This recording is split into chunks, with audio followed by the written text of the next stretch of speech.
Le 10 mars 2027, Paris vibrait d'un souffle de printemps précoce. Dans l'appartement décoré de guirlandes et de ballons multicolores, Sandra avait tout préparé, un grand gâteau à la fraise, des bougies scintillantes, des cadeaux soigneusement emballés. Ce jour-là, Benjamin fêtait ses 35 ans.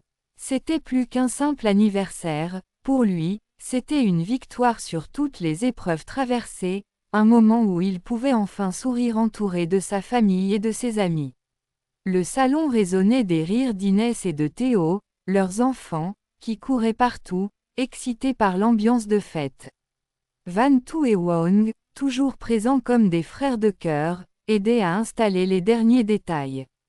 Dylan, Noémie, Jay, Samuel et Walid, le crew était là aussi, apportant musique et bonne humeur.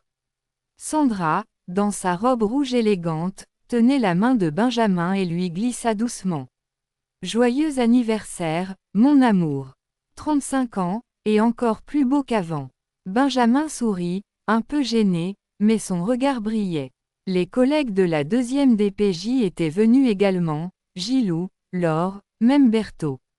Tous savaient que Benjamin était plus qu'un flic, il était un pilier, un frère pour beaucoup. La fête battait son plein. Entre les verres levés, les éclats de rire et la musique qui tournait, l'ambiance était parfaite. À minuit, Sandra demanda le silence, alluma les bougies et posa le gâteau devant Benjamin. « Fais un vœu, dit-elle en l'embrassant sur la joue.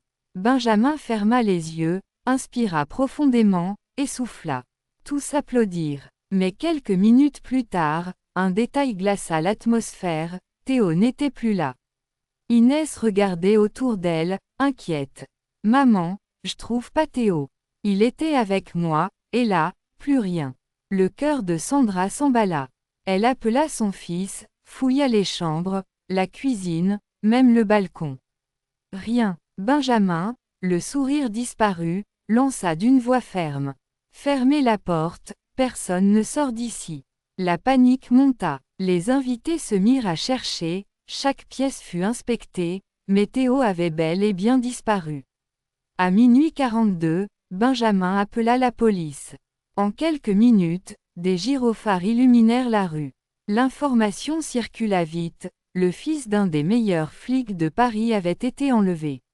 Laure arriva en première, suivie de Gilou. Tous deux échangèrent un regard grave. « Ce n'est pas un hasard, dit Laure. C'est un message. » Le juge Robban fut prévenu, et l'enquête débuta immédiatement. On installa une cellule de crise dans l'appartement même. Benjamin, bien que père meurtri, reprit ses réflexes de policier. Il passa en revue chaque détail, la porte, les fenêtres, les voisins qui auraient pu voir quelque chose.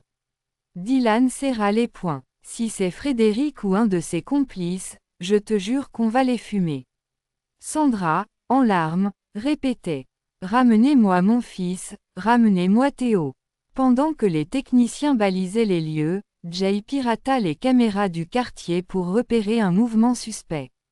Et là, une silhouette apparut, un homme encapuchonné, tenant un petit enfant par la main, disparaissant dans la nuit en direction de la rue Buffon. Le silence s'abattit dans la pièce. Benjamin fixa l'écran, tremblant, puis se tourna vers ses collègues. « On n'a pas une seconde à perdre. Je veux tout Paris mobilisé. » Cette nuit-là, l'anniversaire de Benjamin devint une course contre la montre. L'homme qui avait soufflé ses bougies quelques heures plus tôt se retrouva à courir dans les rues, ses amis et ses collègues derrière lui.